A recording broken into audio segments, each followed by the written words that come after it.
사랑하는 영락교회 지체들에게 주 안에서 평화 인사를 전합니다. 오늘은 2014년 1월 3일 수요일입니다.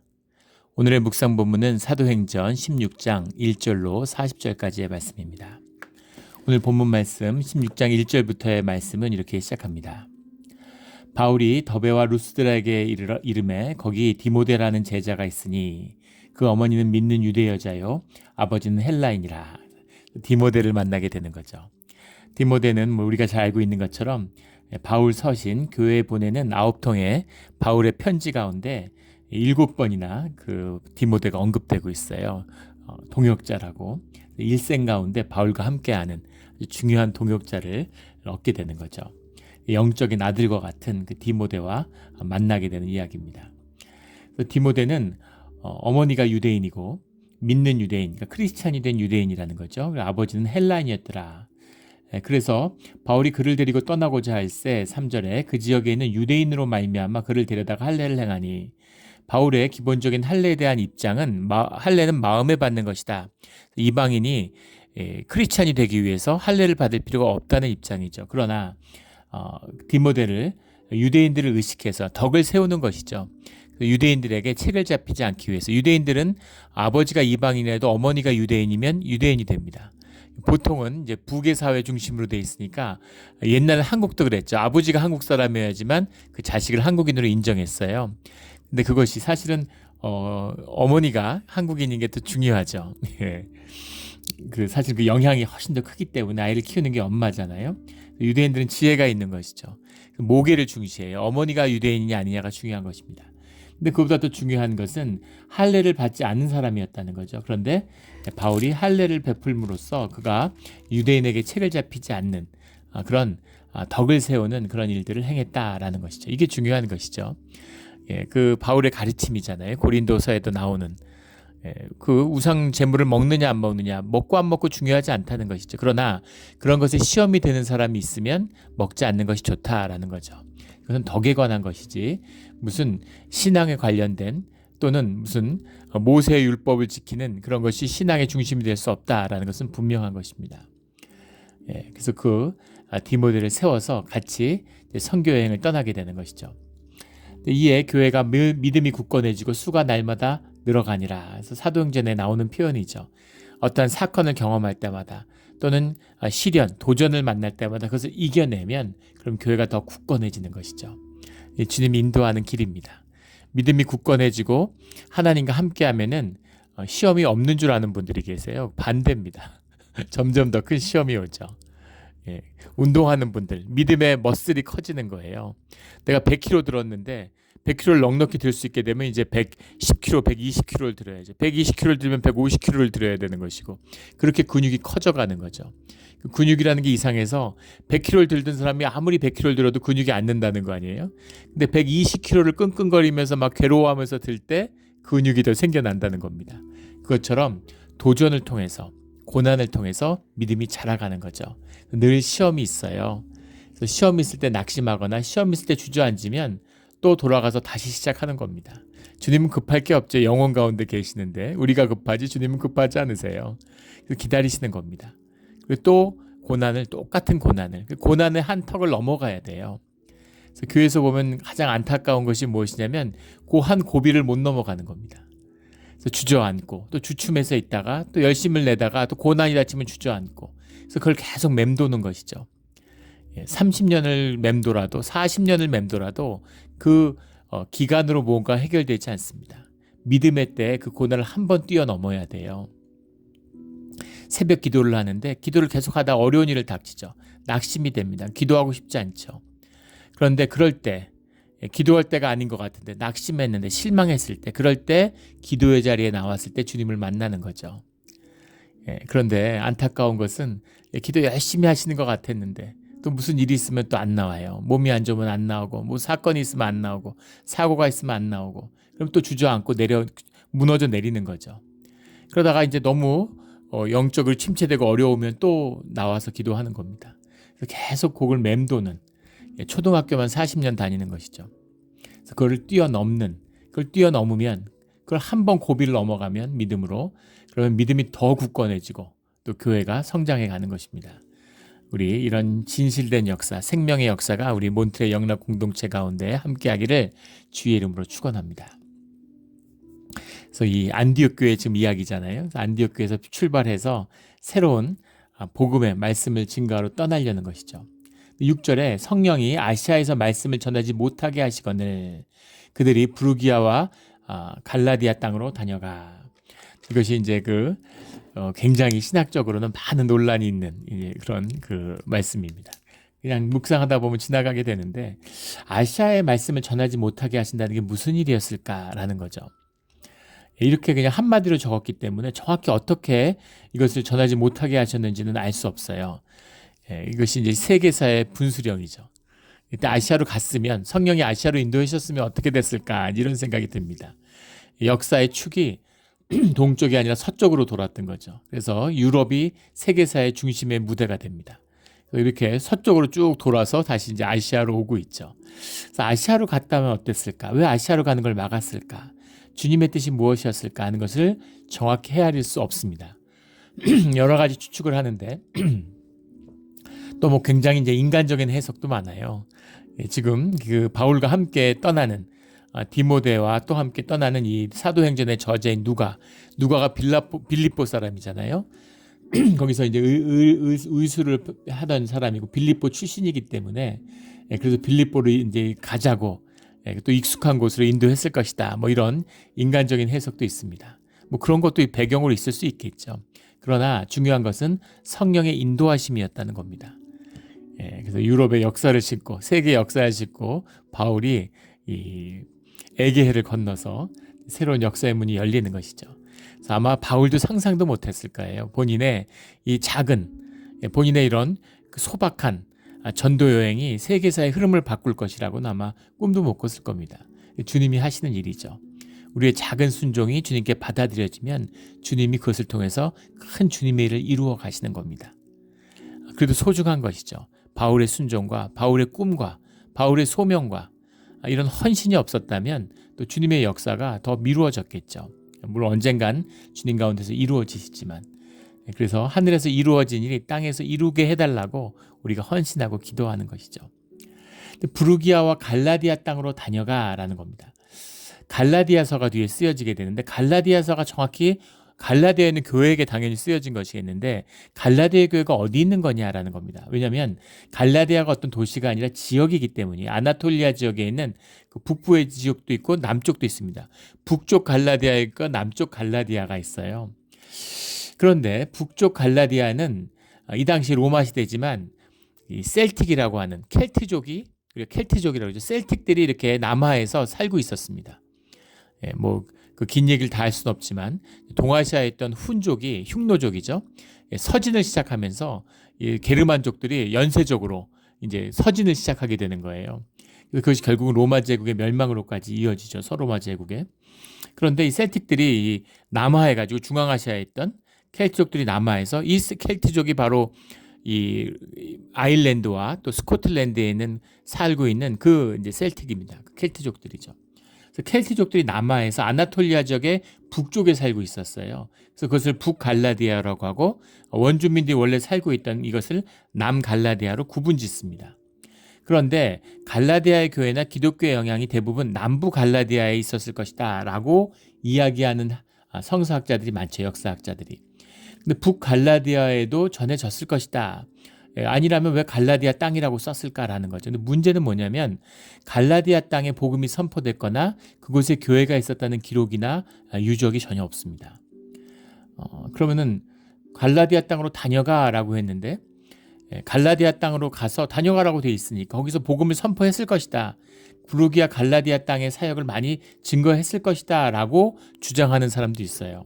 그런데 그렇다면 그것을 이렇게 한 문장 안에 짧게 부르기아 갈라디아 땅으로 다녀가라고 썼을까? 물론 누가가 쓴 사도행전을 읽어보면 누가복음도 그렇지만 본인의 경험 안에 있는 것을 굉장히 구체적으로 쓰고 빌립보에 뒤에 가면 빌립보의 얘기 20장 같은 데 가면 사역은 굉장히 잘 나옵니다. 거기 함께 있었고 그걸 봤던 것이죠. 그런데 자기가 직접 경험하지 않은 사실은 굉장히 간결하게 이제 기술하는 것이 누가의 특징이죠. 예루살렘 회의 같은 것이 이제 그런 것입니다. 그래서 짧게 간결하게 이때는 같이 하지 않았기 때문에 잘 모르니까 간결하게 기술했을 것이다 이렇게 주장하는 사람도 있어요. 그런데 그렇게 보기보다는 이제 그 갈라디아 땅을 그냥 스쳐서 통과해서 지나갔다. 복음을 선포하거나 거기서 사역을 한 것은 아니고 그냥 갈라디아 땅을 지나갔다. 이렇게 보는 것이 맞지 않겠느냐라는 겁니다. 그렇게 본다면 부르기아와 갈라디아라고 하는 것이 갈라디아 땅에 있는 부르기아를 또 이렇게 보기도 해요. 부르기아라는 시를 지나갔는데 부르기아가 갈라디아 땅에 있으니까 갈라디아를 돌아다닌 게 아니라 갈라디아 땅에 있는 부르기아를 거쳐갔다. 이런 의미다라는 거죠. 그래서 이제 빌립보서와 관련해서는 이 6절의 문장이 뭐 많은 여러 가지 해석들이 있습니다. 이것이 우리 문맥적으로 볼 때는 뭐 크게 그렇게 중요한 것은 아니죠. 7절에 무시아 앞에 이르러 비두니아로 가고자 했으되 예수의 영이 허락하지 아니하시는지라. 그러니까 사실은 무시아라고 하는 건 아나톨리아의 서북쪽이죠. 그걸 기점으로 해서 북쪽으로 올라가려고 했던 거죠. 그러나 그것을 예수의 영이 성령이 허락하지 아니하셨다라는 겁니다. 왜 허락하지 않으셨는지는 모르죠. 그때 아시아로 이 복음이 전에 증거됐다면 어떻게 됐을까 하는 이제 그런 의문은 있지만 가정에 의한 질문은 사실은 의미가 없죠. 분명한 것은 주님의 인도하심의 뜻이 있었다는 겁니다. 9절에 밤에 환상이 바울에게 보이니 마게도냐 사람 하나가 서서 그에게 청하여 이르되 마게도냐로 건너와서 우리를 도우라 하거늘. 그러니까 마게도냐는 헬라의 북쪽 지방이죠. 그리스 반도의 이제 북쪽 지역에 있는 지금도 이제 마게도니아라는 나라가 있는데 이 마게도니아 지역에서 이 사람 하나가 청하는 우리에게 와달라, 우리를 도와달라라고 하는 것을 환상 가운데 보았다는 거죠. 기도 중에 보았겠죠. 이것을 주님의 인도하심, 주님의 사인으로 바울이 받아들였다는 겁니다. 그래서 곧 마게도냐로 떠나기로 힘쓰니 곧이라는 건 금방, 다음 날 이런 의미예요. 그러니까 바로 떠났다는 것이죠.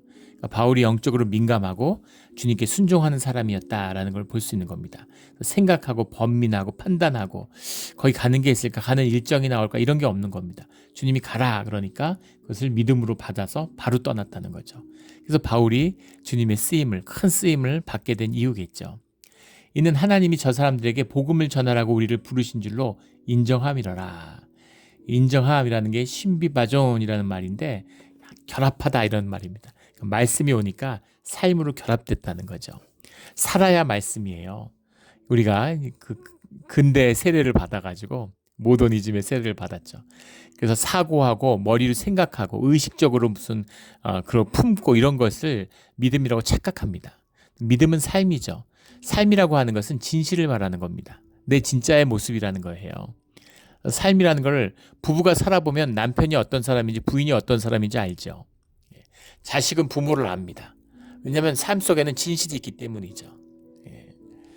그 외적인 행위를 말하는 것이 아니라 삶의 진실을 의미하는 거예요. 그 진실로 주님의 말씀이 그 삶과 하나가 됐다 이런 말이죠. 이게 신앙입니다. 종교의 이원화가 심해가지고 무슨 막 의롭고 종교주의 의로 자기를 덮고 자기 내면은 다스려지지가 않는데 자기 삶의 문제는 해결이 안 되는데 복음의 능력 속에서 구원이 없는데 그런데 종교 생활하면서 크리스찬이라고 착각하는 것이죠. 우리 삶 가운데 진정한 진실 가운데 복음을 사는 그런 우리 믿음이 되기를 주의 이름으로 축원합니다. 11절에 우리가 드로아에서 배를 떠나 사모드라게로 직행하여 그러니까 에게해 아시아와 서양을 이제 그 유럽을 가르는 기준이죠. 북해와 연결된 에게해, 그리스와 지금의 오늘날 터키를 연결하는 에게해의 가장 북쪽에 있는 이제 그 사모드라게, 그러니까 터키 반도, 아나톨리아 반도에서 이제 그리스 반도로 넘어가는 겁니다. 헬라 반도로. 네아폴리로 가고, 네아폴리는 빌립보의 외항이죠. 마게도니아 지역의 가장 바깥에 있는 항구입니다. 네아폴리에 도착하는 것으로 11절에 드디어 이제 유럽의 서구에 첫 발을 내딛게 되는 것이죠. 그러니까 이방의 땅으로 완전히 간 거예요. 12절에 거기서 빌립보에게 이르니 네아폴리하고 이제 빌립보는 가까우니까 이제 빌립보에 들어가는 것이죠. 이는 마게도냐 지방의 첫 성이요 또 로마의 식민지라. 이 성에서 수유를 유하다가 로마의 식민지였지만 자치구였습니다. 헬라에 이제 있는 자치구죠. 근데 여기 이 지방의 첫 성이요라고 했는데 첫 성이라는 게 무슨 말일까에 대해서도 여러 가지 논란이 있어요. 뭐 어떤 사람들은 이걸 이제 첫째 가는 성이다 이렇게 해석하는데 첫째 가는 성이었을까? 빌립보도 물론 중요한 도시입니다. 그러나 그 당시에 그 마게도니아의 수도는 이제 암비볼리라는 도시였고 후에는 이제 데살로니카가 되죠. 데살로니카가 사실 마게도니아 지역의 첫째 가는 성입니다. 그래서 첫 성이 무슨 의미입니까? 첫 번째 가는 성이다. 첫 번째 도착한 성이다. 이제 이런 의미였을 것이다. 이게 우리 그 해석을 따른 거죠. 마게도니아 지방의 첫 성이요. 근데 예전에는 첫째 가는 성이요. 이렇게 이제 해석이 돼 있었어요. 그런 해석도 있는 거죠. 또 이런 해석도 있습니다. 마게도니아가 로마의 식민지에서 4구역으로 내동강으로 행정구역이 나누어져 있었는데 마게도니아 1구역이었다. 이제 그런 의미죠. 빌립보는 1구역에 있었다. 1구역에서의 그 행정 중심지였다고 해요. 그래서 그런 해석도 있습니다. 뭐 그 해석이 중요한 건 아니고 첫 번째든 뭐 첫째가든 약간 빌립보에 처음 도착한 건 맞습니다. 그래도 빌립보도 중요한 성이죠. 거기 이제 로마의 식민지에서 이제 수일을 유하다가 첫 안식일을 맞은 거죠. 13절에 안식일에 우리가 기도할 것이 있을까요? 문 밖 강가에 나가 거기 앉아서 모인 여자들에게 말하는데 그러니까 늘 바울의 이제 이 선교의 루틴이죠. 가면 유대인들은 이제 성경을 읽고 구약을 알고 여호와 하나님을 아니까 그러니까 메시아가 무엇이고 이방인들에게도 물론 전도를 하지만 이방인들에게 말씀을 전하려면 굉장히 복잡한 과정이 빌드업이 필요한 것이죠. 유대인들은 이미 빌드업이 돼 있잖아요. 그들이 신실한 유대인이라면 예수 그리스도를 영접할 준비가 돼 있는 것이죠. 그러니까 유대인들의 회당을 먼저 찾는 겁니다. 그런데 13절에 기도할 곳이라고 돼 있어요. 프로슈케라는 말인데 이걸 이제 기도처 우리는 그런 표현으로 쓰기도 합니다. 기도처. 지금 우리 장로교에서도 기도처라는 말을 써요. 프로슈케에서 온 겁니다.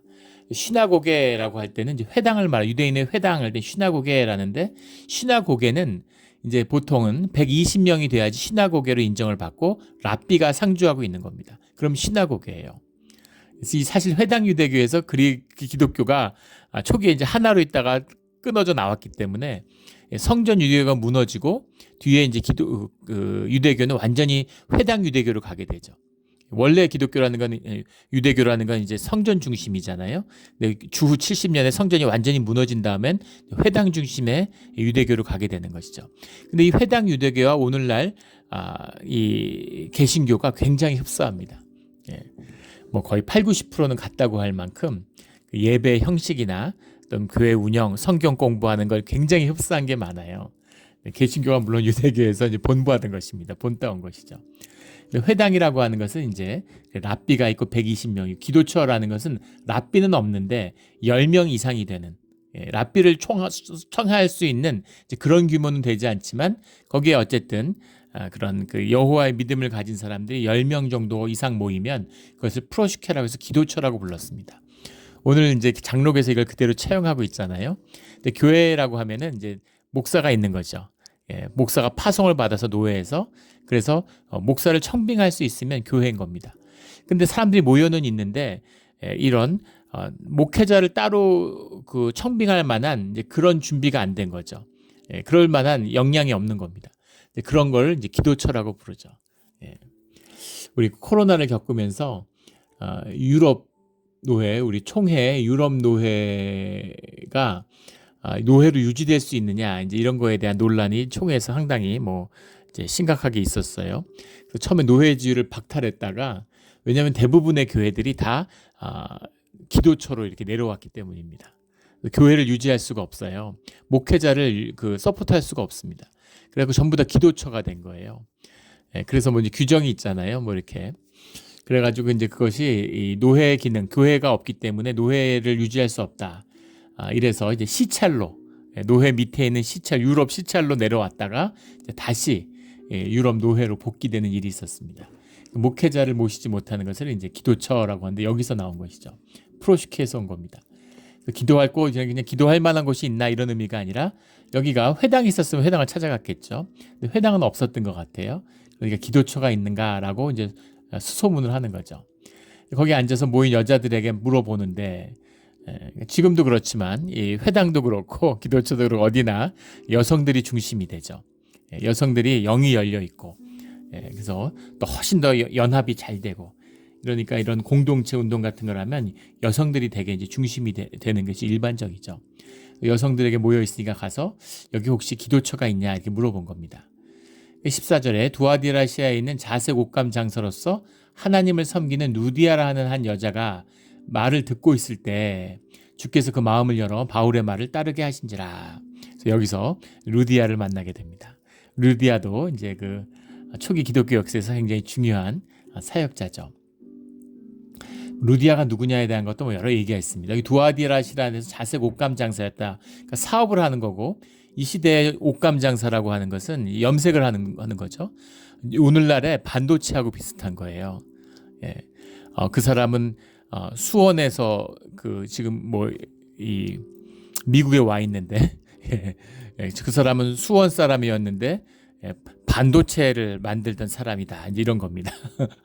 예. 지금 여기 실리콘밸리에서 사람을 만났는데 수원에서 왔는데 반도체를 연구하던 사람이다. 뭐 이런 식인 거죠. 그러니까 그 시대 핵심적인 산업이니까 굉장히 이제 비즈니스를 크게 하는 사람이다라는 사실을 알 수 있죠. 그러니까 두아디라에서 하는데 빌립보까지 진출한 것은 이제 사업을 확장시키기 위해서 와 있었겠죠. 길드 같이 이렇게 자기들끼리 조합을 이루어서 사업을 하기 때문에 그러니까 여기에 이제 나와 있는 겁니다. 루디아가 이제 고유 명사냐 아니냐 여기에 대한 논란도 많아요.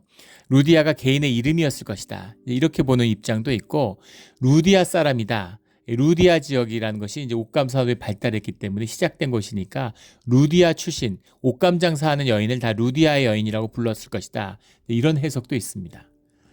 우리 예전에 출신 지역을 따라서 이렇게 뭐 영주댁, 뭐 부산댁 이렇게 부르잖아요. 재밌는 것은 예전에 이승만 박사, 초대 대통령이었던 이승만 박사의 영부인이 프란체스카 여사죠. 프란체스카 여사를 그 시대 50년대에 호주댁이라고 불렀다고 그래요. 기록 같은 데 봐도 다 호주댁이라고 나옵니다. 한국에서는 이제 이름 부르는 걸 굉장히 꺼리죠. 이름을 중시하고 이름 부리는 것을 이제 예의가 없다고 생각하기 때문에 이름을 부르지 않죠. 그래서 뭐 호를 부르기도 하고 뭐 아호가 있기도 하고 뭐 여러 가지 이제 다른 별칭을 쓰죠. 그래서 뭐 홍길동이면 홍 선생님 뭐 이렇게 부르지. 홍길동 씨 이렇게 부르는 건 이제 상당히 무례한 게 이제 받아들이니까 호주댁 이렇게 부른 거죠.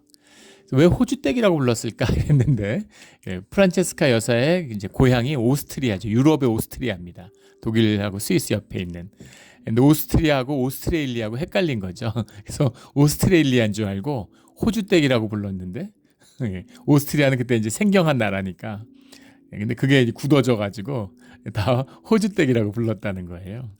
오스트레일리아 사람이 아니고 오스트리아 사람인 거죠.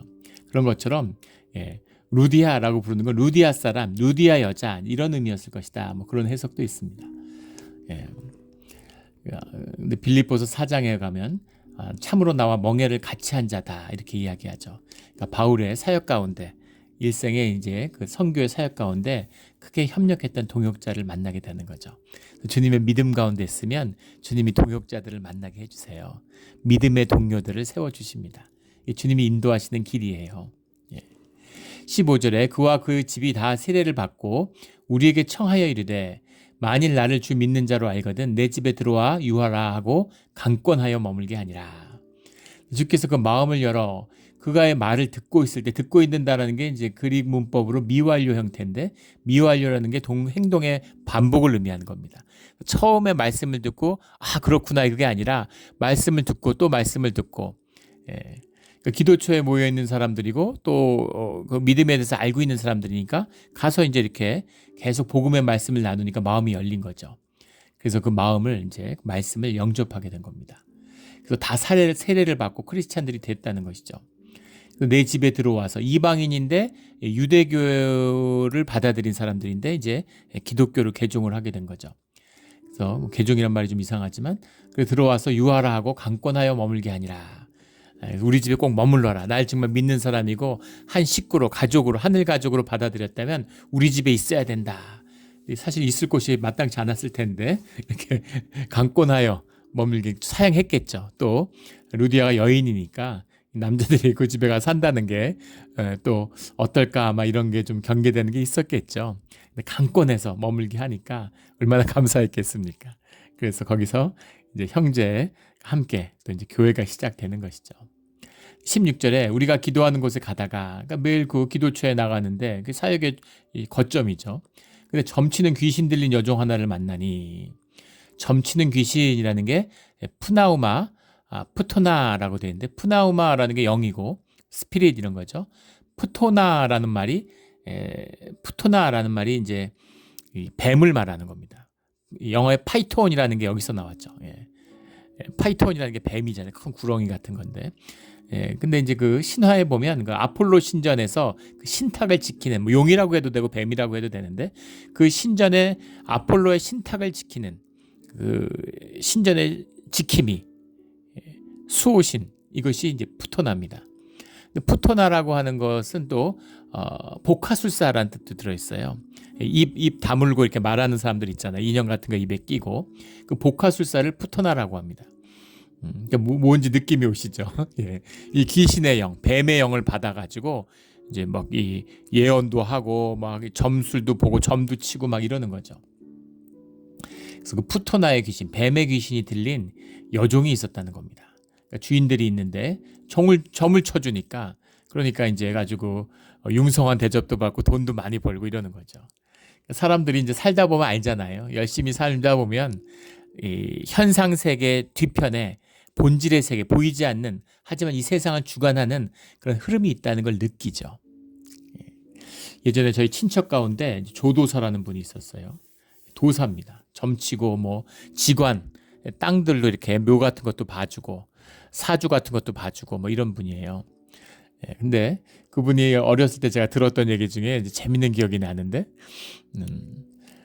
그 이제 고향분인 거죠. 먼 친척인데 서울에 이제 저희가 가족만 있으니까 시골에서 올라오면 다 저희 집에 와서 자는 겁니다. 그래서 동네 마을 무슨 이런 유소세 같은 느낌이었는데 근데 이제 도사니까 도사분들이 되게 이제 화제도 많고 재밌잖아요. 근데 그때 이제 기억나는 이야기가 이분이 이 점을 쳐주러 영업을 해야 되니까 관공서 같은 데 찾아간다는 중앙부처에게 딱 찾아간다는 겁니다. 찾아가서 이제 보무도 당당하게 딱 들어가면 눈치 보고 물어보고 이러면 앞에서 수위가 절대 못 들어가게 하죠.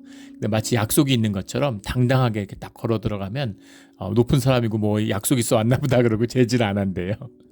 그래서 이렇게 들어가면 사람들 만나서 공무원들 중앙부처 공무원들이니까 다 엘리트들이죠. 그래서 만나서 이렇게 얘기를 하는데 그 뭐 5급 무슨 사무관, 4급 서기관 이런 사람들을 만나면 이 사람들이 도사를 우습게 한다는 거예요. 자기 똑똑하고 이제 뭐 행정고시 이런 거 붙어가지고 아주 야심만만하고 자신감이 있는 거죠. 그래가지고 얘기를 걸어도 잡상인 취급하고 우습게 대한다는 겁니다. 그런데 뭐 1급 차관보, 뭐 관리관, 차관보 이런 사람들쯤 되면은 자기가 도사라 그러고 이렇게 쫙 얘기를 하면 그렇게 융성하게 대접을 하고 식사 대접도 하고 뭐 용돈도 주고 극진하게 대접을 한대요. 예. 그래서 이제 1급 공무원이 되고 차관보 막 국장 이런 게 되면 이제 아는 거죠. 능력이 있어서 출세하는 게 아니고 예. 사람들 다 거기서 거긴데 왜 누구는 막 차관도 되고 장관도 되고 뭐 부총리도 되고 총리도 되고 왜 어떤 사람은 국장에서 그냥 주저앉는지 뭔가 운명의 끈 같은 게 있구나 운명의 힘이 있구나 하는 것을 이제 느끼는 거죠. 영적인 세계를 느끼는 겁니다. 뭔가가 있구나 하는 거를. 그렇잖아요. 예. 나이 들고 살다 보면 또 이제 의식이 잦아들고 무의식이 깨어나면 무언가 보이지 않는 세계가 있구나 하는 걸 느끼죠. 예.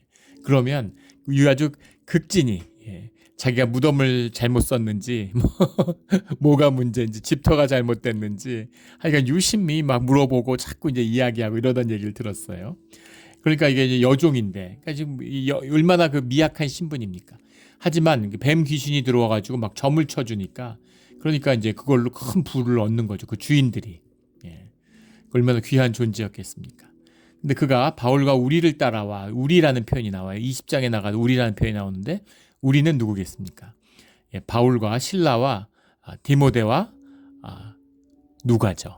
누가가 들어있기 때문에 화자가 기자가 들어있기 때문에 우리라고 표현하는 거죠. 누가가 이 안에 들어있었다. 누가가 함께했다라는 걸 짐작해 볼 수 있겠죠. 그래서 따라다니면서 소리질러 이르되 이 사람들은 지극히 높은 하나님의 종으로서 구원의 길을 너에게 전하는 자다. 진실을 선포했어요. 귀신이니까 영의 세계를 보니까 귀신이 소리 지르는 거죠. 지극히 높은 하나님의 종으로서.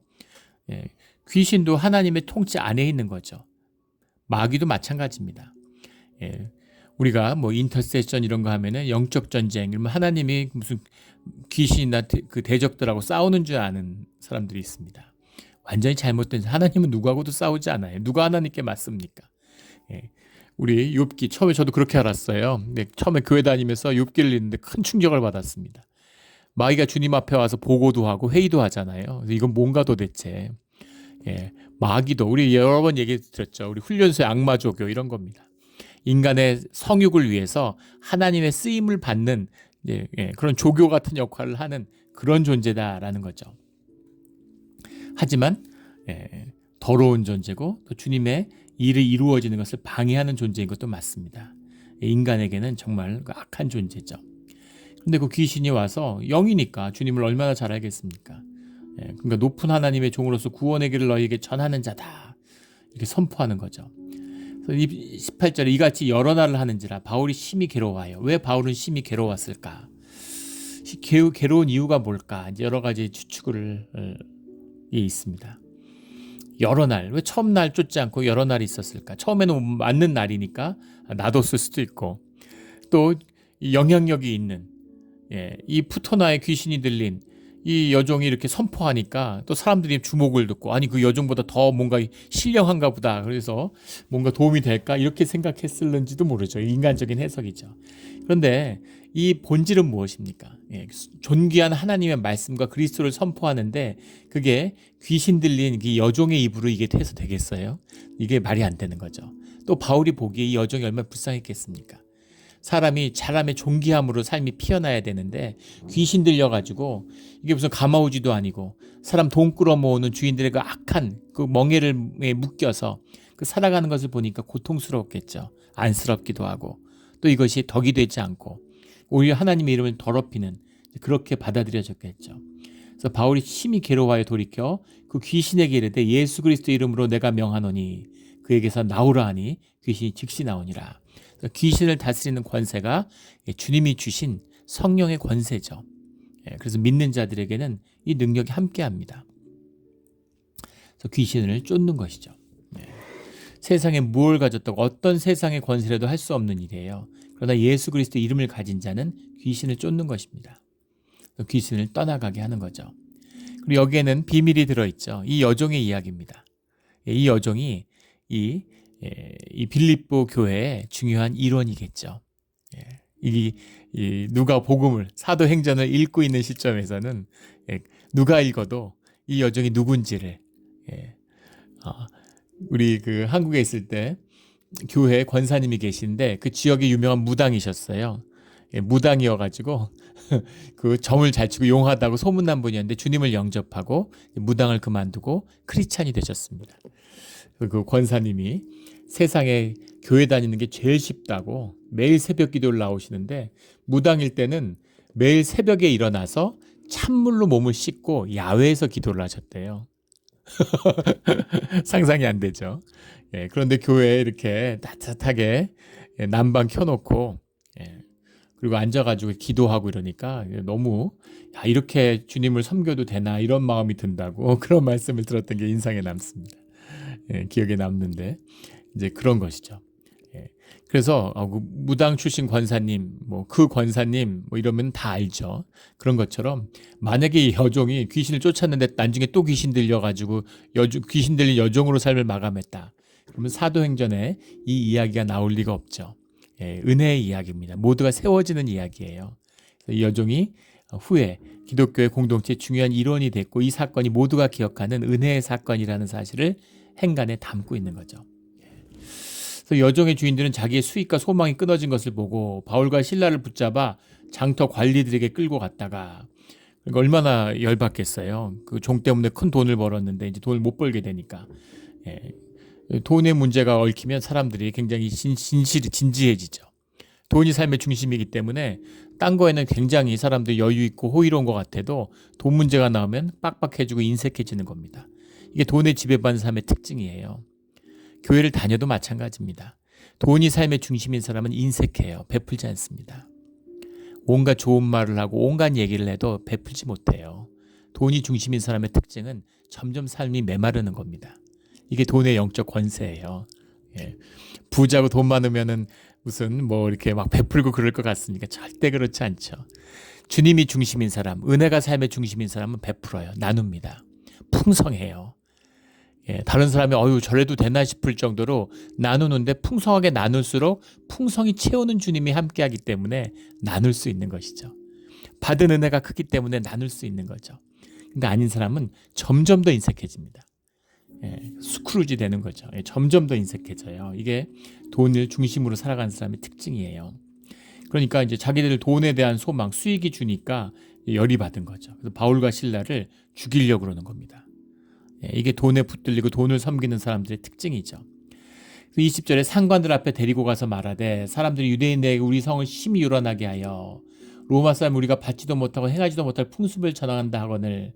근데 이런 이야기는 할 수 있지만 그 무엇 하나도 법에 어겨지는 일은 하나도 없었습니다. 근데 중요한 건 상관들 앞에라는 스트라테고이라는 말인데, 스트라테고이라는 게 집정관을 의미하는 겁니다. 또 무슨 고의가 있죠? 그 밑에 있는 집행관이 있고 집정관이 있는데 우리말로는 그 집정관을 스트라테고이라는 건 원래는 원로원에서 선출된 최고 통치자죠. 두 명을 세우는데 어느 지역이나 만약에 전쟁이 나거나 그러면 이제 독재관이라는 걸 세워가지고 한 명이 그 종신 독재관이 황제인 거죠. 그래서 황제가 이제 정립됐기 때문에 황제의 지배 아래서는 마치 무슨 장관처럼 총리 같은 이제 그런 역할을 하는 행정장관 같은 걸로 이제 의미가 떨어지게 됐습니다. 그러나 지역마다 이제 여기는 뭐 더하죠. 여기 식민지니까 로마에서 임명한 총독 같은 거죠. 그래도 그 지역에선 제일 높은 사람입니다. 복수의 사람이죠. 보통 둘이 있게 되는데 그 스트라테고이를 직접 찾아갔다는 거예요. 그러니까 이 점을 치는 걸로 해서 굉장한 수익을 얻고 그 돈을 좀 이제 뿌리고 나눠 가졌겠죠. 그 이권 카르텔이 있는 거죠. 그러니까 이 집정관을 직접 찾아가서 권세가 있는 사람들이다라는 겁니다. 또 이거를 이제 그 집정관들이 뒤를 봐줬겠죠. 그러니까 이제 이 사람들이 그 권한 밑에서 이제 돈을 벌 수 있었겠죠. 이게 이제 부패한 그런 거 아니겠습니까? 어디든 공무원이 청렴하면 절대로 사회가 부패할 수 없죠. 부패한 사회는 부패한 공무원이 늘 함께하고 있는 거죠. 그래서 이 사람들 고발하니까 옷을 찢어 벗기고 매로 치라. 치라라는 말이 이 원어의 의미가 껍질을 벗긴다는 뜻입니다. 왜 이런 단어가 나왔겠어요? 가죽으로 사람을 찌면 사람은 이 피부가 연약하잖아요. 때리면 바로 찢어지고 바로 벗겨지는 거죠. 얼마나 아주 끔찍한 그런 모습이었을지를 이제 상상할 수 있겠죠. 옷을 벗어서 그 다음에 매로 치니까 많이 친 후에 옥에 가두고 간수에게 명하여 든든히 지키라 하니 옥에 가두고 발을 착고에 든든히 채웠더니 25절에 한밤중에 바울과 실라가 기도하고 하나님을 찬송하매. 이게 이제 오늘 본문의 하이라이트죠. 고난 가운데 있고 얼마나 억울하겠어요. 무슨 죄를 졌습니까? 그 귀신 들려서 그 한 귀신 쫓아줬는데 또 하나님의 이름으로 했는데 그랬는데 붙들려가지고 매를 맞은 거예요. 여러 가지 측면을 이제 볼 수 있는 그런 말씀입니다. 그래서 하나님의 일을 행했는데 고난이 닥쳐요. 하나님의 일을 행하면 큰 상급을 받고 좋은 일이 있어야 되는데 길게 보면 상급이 되지만 그러나 그 고난이 닥쳐오는 겁니다. 하나님의 일이 분명히 드러나고 행하면 반드시 대적의 무리가 일어나게 돼 있어요. 영적인 섭리죠. 그래서 매를 맞고 감옥에 가두니까 참 심통했겠죠. 그런데 거기서 믿음을 보여주는 겁니다. 주님을 찬양했어요. 어떻게 이럴 수가 있을까. 그날 하루는 말 맞고 들어왔는데 낙심하고 끙끙 앓으면서 주님 어떻게 이럴 수 있습니까 하고 원망하는 마음으로 보낸 게 아니라 거기서 같이 기도하고 기도할 수 있죠. 간구의 기도 풀어달라고 살려달라고 기도할 수 있는데 기도 가운데 하나님의 심령이 회복되니까 그러니까 주님을 찬양하게 되는 겁니다. 이건 뭐 경험한 분들만이 알 수 있겠죠. 정말 침통함으로 정말 고통 가운데 기도했는데 기도하다 보면 기쁨이 와요. 미친 거 아닌가 이런 생각이 들 정도로 마음의 심령이 회복되고 한없는 평화가 임하는 겁니다. 이상하죠? 예. 그게 주님의 영의 신비죠. 그러면은 사실은 이때까지 막 죽을 것 같아서 기도했는데 그것들이 아무것도 아닌 겁니다. 예, 아무것도 아닌 거예요. 신기한 그런 경험을 하게 되는데 이게 신비죠. 주님과 함께하는 신비입니다. 우리 신비에 붙들려서 늘 기쁨으로 신앙생활하는 우리 모두가 되기를 주의 이름으로 축원합니다. 그래서 찬송을 하니까 죄수들이 듣더라. 죄수들도 다 매맞고 들어와서 갇혀있고 가장 비참한 존재에 있는 요즘 교도소가 아니죠. 무슨 법적으로 뭐 이렇게 돼가지고 공소권이 있고 뭐 변호사가 와가지고 접견하고 이런 게 아니에요. 예. 언제 죽을지 모르는. 그러다 와서 노예 노동을 하고 이런 죄수들인데 밤에 누워있는데 그 이방인들이 와가지고 기도하고 하나님을 찬송하는 게 듣기 좋았겠습니까? 예. 욕을 하고 조용히 안 해 이러고 막 이렇게 하지 않았겠어요? 그게 자연스러운 모습 아니겠습니까? 그런데 성령이 임하고 주님의 그 찬송을 받으시는 그 예배가 이루어지니까 그러니까 다들 그 영 가운데 피조물의 질서가 회복되는 거죠. 다들 그 찬송을 듣고 있는 겁니다. 계속 듣고 있는 거예요. 이게 예배죠. 이에 갑자기 큰 지진이 나서 옥토가 움직이고 문이 다 곧 열림에 모든 사람의 메인 것이 다 벗어진지라. 벗어졌다라는 게 상징적이죠. 주님의 임재가 있으면 주님을 영접하면 우리의 모든 멍에와 묶임이 풀어지는 겁니다. 상징적인 모든 사람의 메인 것이 바울과 실라만 벗겨주는 것이 아니라 모든 사람이 다 벗겨지는 거죠. 근데 왜 바울만 실라만 왔을까? 디모데하고 누가는 왜 안 잡혀왔을까? 아마 조를 나눠가지고 다른 지역에서 말씀을 전했겠죠. 뭐 충분히 상상할 수 있는 겁니다. 그래서 문이 열리고 모든 사람의 메인 것이 다 벗어진지라. 기가 막힌 말씀 아닙니까? 모든 사람의 메인 것이 다 벗어지는 이 주님의 임재가 우리 시대 가운데 이루어지기를 주의 이름으로 축원합니다. 그런데 간수가 지진이 나니까 일어났겠죠. 근데 옥문이 열려 있는 걸 보니까 아이고 다 도망갔구나. 칼을 빼어 자결하게 하거늘.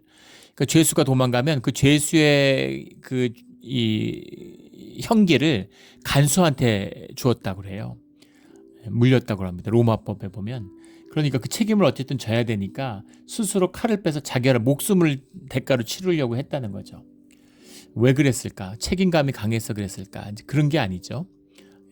연좌제가 있기 때문에 자기가 목숨을 안 끊으면 가족들이 다 같이 처벌을 받기 때문입니다. 가족을 살리기 위한 이런 거죠. 최근에 무슨 이런 지방 정부의 부패 사건 이런 게 난리잖아요. 대한민국을 막 뒤흔들잖아요. 근데 그 과정에서 뭐 수십 명이 구속됐는데 공무원이 4명이나 목숨을 끊었습니다. 목숨을 끊은 사람들이 공무원들이에요. 한국에서 늘공, 어공 그러죠. 어쩌다 공무원 그래서 이제 정무직으로 들어간 사람을 어공이라 그러고 이제 직업 공무원으로 쭉 공무원한 사람들 늘 공무원이었다 해서 늘공이라고. 한국 사람들 참 이 한국어의 묘미죠. 한국어의 아주 아름다움입니다. 근데 왜 어공들은 자살하는 사람이 없는데 늘공들은 자살을 할까? 심령이 약해서 그럴까? 근데 그게 아니라 참 가슴 아픈 얘기죠. 그 자살을 하고 형이 확정지기 전에 자살을 하면 그러면 연금이 나온다는 겁니다. 근데 형이 확정되면 연금이 박탈돼요. 그러면 자녀들이 어떻게 삽니까? 그러니까 자기는 죽지만 부인하고 자식들을 위해서 이제 목숨을 끊는다는 거죠. 참으로 이제 비참한 이야기죠. 칼을 빼어 자결하거늘. 28절에 바울이 그런 긍휼한 마음이 있는 거죠. 크게 소리질러 이르되 내 몸을 상하지 말라. 우리가 다 여기 있노라. 옥문이 깨지고 다 깨졌는데 그 원인이 주님이 하신 것이고 본인들의 기도와 찬송을 주님이 받으신 거라는 걸 알죠. 그 비밀을 아는데 바울이 소리질러 이르되 야 우리가 도망 안 가. 아무도 도망간 사람 없으니까 죽지 마. 이렇게 말렸다는 거죠. 그래서 간수가 등불을 달고 뛰어와서 보니까 바울과 실라 앞에 엎드리고 그러니까 압도된 거죠. 야 이럴 수가. 이미 그 귀신을 쫓는 것도 보았고 그러니까 앞에 엎드려서 그들을 데리고 나가 이르되 선생들이여 내가 어떻게 하여 구원을 받으리이까. 자기도 지금 조금 전에 죽으려고 그랬잖아요. 그러니까 마음에 참담함이 있겠죠. 제가 어떻게 해야 구원을 받겠습니까? 이렇게 물으니까 답은 분명하고 아주 심플한 것입니다. 주 예수를 믿으라. 아멘. 할렐루야. 주 예수를 믿으라. 예수님을 영접하면 네가 구원을 받아. 우리 20세기 미국의 칩 크레이스처럼 예수 믿으면 죽어서 뭐 교회 멤버십 가입하면 죽어서 천국 간다는 얘기가 아닙니다. 살아서 주님의 영생을 누리는 거예요. 예. 모든 어려움 가운데 주님의 능력이 함께함으로 모든 어려움 가운데 우리를 살리시는 주님의 능력이 함께하는 것, 이게 구원입니다. 그 구원은 주 예수를 향한 믿음, 주님이 주시는 믿음이 뭡니까? 주님과 함께하는 것이죠. 살아서 주님과 함께하는 것이에요. 그러면 죽지 않고 죽어서 다시 살아서 영원히 사는 그런 구원을 받는 것이죠. 주 예수를 믿으라. 그리하면 너와 내 집이 구원을 받으리라. 구원을 받는다, 이 말씀을 선포하고 있는 겁니다. 그러자 그 시각에 간수가 그들을 데려다가 맞은 자리를 씻어주고 자기와 그 온 가족이 다 세례를 받은 후에 섬기는 것이죠. 가족이 다 세례를 받고 주님을 영접했다는 겁니다. 34절에 그들을 데리고 자기 집으로 올라가서 음식을 차려주고 그와 온 집안 하나님의 믿음으로 크게 기뻐하니라. 간수와 죄인이었는데, 좀 전에 죽이려고 그랬는데 온 사람이 주님을 영접함으로 기쁨 가운데 축제의 시간을 갖게 되는 겁니다. 이것이 예수님과 함께하는 사람들의 삶이죠. 내 조건, 내 환경, 내 경험 다 떠나는 거예요. 주님 안에서 새로운 축복의 삶이 시작되는 것입니다. 날이 샜는데 상관들이 불화를 보내어 이 사람들을 놓으라 하니, 왜 다음날 사람들 놓으라고 했을까? 할 만큼 했고 또 겁을 줬으니까 쫓아내면 되지, 이 법에 없이 사람들을 처벌할 수는 없겠죠. 로마는 법에 대해서 지배되는 그런 사회니까. 그런데 바울이 놀라운 모습을 보여줍니다. 내가 로마 사람인데 왜 우리의 죄를 정하지도 않고 재판도 안 하고 사람들 앞에서 때려서 옥에 가둬? 로마인을 로마법에 따라서 처리하지 않고 너희가 법을 어기고 이런 식으로 임의로 힘을 행사해? 거기를 분명히 거기에 대해서 사과하지 않으면, 니들이 와서 친히 우리를 데리고 나가는 그런 행동을 하지 않으면, 그러면 나는 여기서 안 나가. 근데 그 얘기를 하니까 로마의 식민지인데 얼마나 공포스러웠겠습니까? 우리가 큰 사고 쳤구나. 그리고 두려워해서, 로마 사람을 맞고 두려웠다는 거죠. 와서 권하여 데리고 나가서 그 성에 떠나기를 청하니 좀 떠나주세요.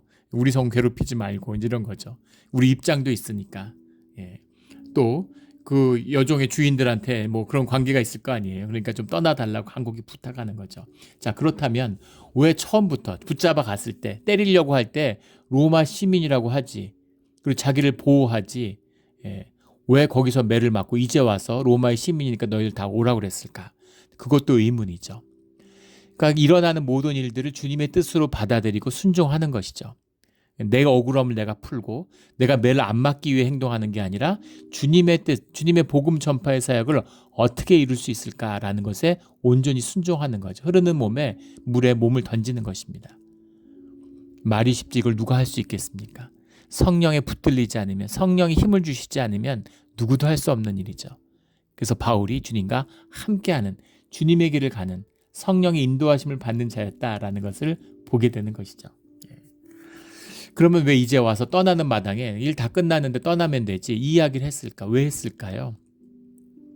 본인이 떠나면 복음을 전파하고 복음의 씨를 뿌렸는데, 복음의 씨를 뿌리니까 그 뒤에 신앙생활하는 사람들이 나오고 교회 생활을 할 거 아닙니까? 이들에게 자기와 같은 또 다른 폭압과 핍박이 와서는 안 되겠다고 생각을 했겠죠. 그래서 공동체를 보호하는 마음으로 그것에 대한 경고를 한 것이겠죠. 그래서 그 공동체의 사람들을 바울이나 실라처럼 그렇게 핍박할 수 없었을 것이고, 또 무서워서 풀어주니까 도망갔다 이렇게 소문내지 않겠습니까? 그런 것이 아니라 주님의 여정 가운데 있는 주님의 이름을 높이는 것이죠. 그래서 끝까지 주님의 일을 행하며 공동체의 덕을 세우는 게 바울과 실라와 디모데와 누가의 사역이었다라는 사실을 보게 됩니다. 우리 주님 안에서 어떤 고난이 있어도 믿음 가운데 주님의 인도하심을, 주님의 영광을 보는 우리 모두가 되기를 예수 그리스도 이름으로 축원합니다. 아멘. 기도드리겠습니다. 하나님 아버지 감사합니다. 우리 사도행전을 읽으면 늘 가슴이 뜁니다. 우리 동일한 하나님, 사도 바울과 누가와 디모데와 실라를 인도해 주셨던, 루디아를 인도해 주셨던 그 주님의, 살아계신 주님의 인도하심이 오늘 우리에게 있음을 믿습니다. 우리를 담대케 하시고 어떠한 고난이 있어도 고난에 주저앉는 것이 아니라 고난을 이기는, 폭풍과 와도 날개침이 올라가는 독수리와 같이 그 위를 날아 올라가는 그런 믿음의 사람들이 되게 하여 주시옵소서. 감사합니다. 교회로 인도해 주신 것 감사하고 우리 아버지가 되어 주신 것 감사하고 성령으로 함께 해 주시는 것 감사합니다. 감사하며 예수 그리스도 이름으로 기도드렸습니다. 아멘.